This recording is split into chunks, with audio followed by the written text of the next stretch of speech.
Stres, úzkosť a strach sú s nami od nepamäti a obťažujú nás najmä vtedy, keď to najmenej čakáme. Na skúške, v práci alebo dokonca pri úplne bežných činnostiach. Problém však nie je v tom, že sa do takéhoto nepríjemného stavu dostaneme, ale v tom, že nás nikto nenaučil ako z neho von. Možno ťa v škole naučili, kde sa nachádza najväčšie jazero na svete, alebo ktorý vrchol je najvyšší, ale nikto ti nepovedal, ako zvládať svoje vlastné emócie. Dnes to však zmeníme. Ukážem ti, ako sa so stresom vyrovnať a mať nad sebou kontrolu.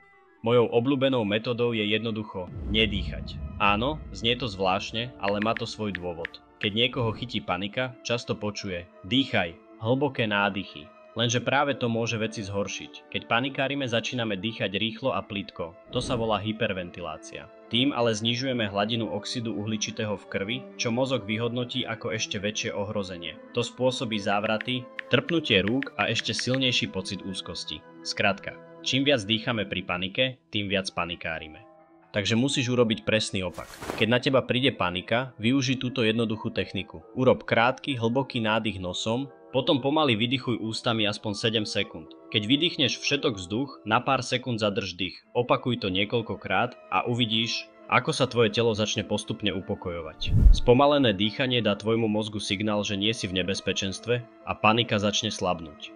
Nenechaj sa oklamať mozgom. Keď na teba príde panika alebo stres, mozog ti začne nahovárať, že si v nebezpečenstve, aj keď v skutočnosti sa nič zlé nedeje. Tvojou úlohou je presvedčiť ho o opaku, že si v bezpečí. Ak využiješ prvú metódu, skús si zároveň v mysli opakovať, že všetko je v poriadku. Pripomeň si, že ide len o falošný poplach, ktorý vznikol preto, že mozog nesprávne vyhodnotil situáciu.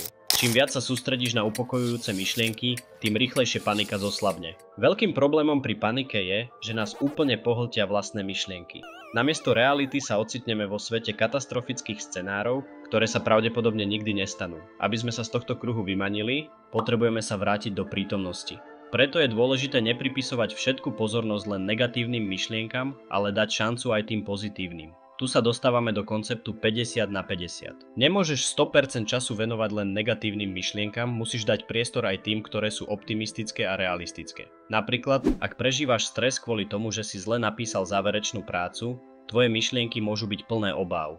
Neurobil som to dobre, nezvládol som to. Ale spýtaj sa, a čo ak som to nakoniec urobil lepšie, než si myslím? Daj priestor myšlienkam, ktoré ukazujú na pozitívne možnosti a riešenia. Tento prístup ti pomôže udržať rovnováhu a nezamerať sa len na negatívne, ale aj na možnosti, ktoré ti dodajú pokoj. Panika a úzkosť môžu byť nepríjemné, ale nie sú neporaziteľné. Keď pochopíš, čo sa deje v tvojom tele a naučíš sa jednoduché techniky, dokážeš ich zvládnuť. Ak sa ti toto video páčilo a chceš viac užitočných tipov, nezabudni ma sledovať.